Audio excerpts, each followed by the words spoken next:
সমীকৰণৰ লেখ অংকন কৰা y equal to 3x মানে আমি কাৰ মান ধৰিম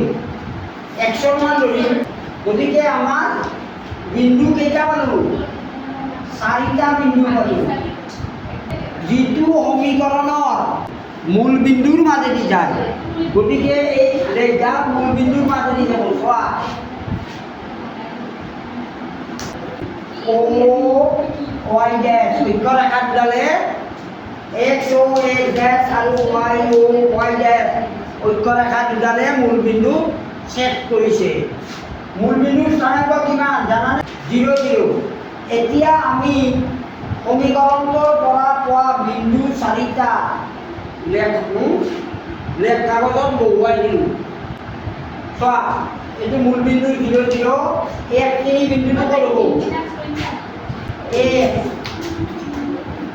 আমি এনেকে x ৰেখাৰ মূল বিন্দুৰ পৰা সকলে ধনাত্মক গতিকে বিন্দু কেইটা আমাক আঁকিবলৈ দিয়া লেখডাল হ'ব ab হয়নে নহয় আমি বিন্দু কেইটা ঠিকমতে বহুৱাই যথাস্থানত বহুৱাই এটা যদি স্কেলেৰে বিন্দু কেইটা স্পৰ্শ কৰাকৈ এডাল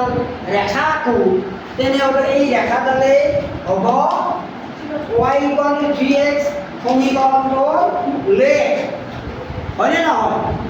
গতিকে এই সমীকৰণটোৰ লেখ হৈছে ab ৰেখাডাল ঠিক আছে আঁকি লোৱা এইখিনি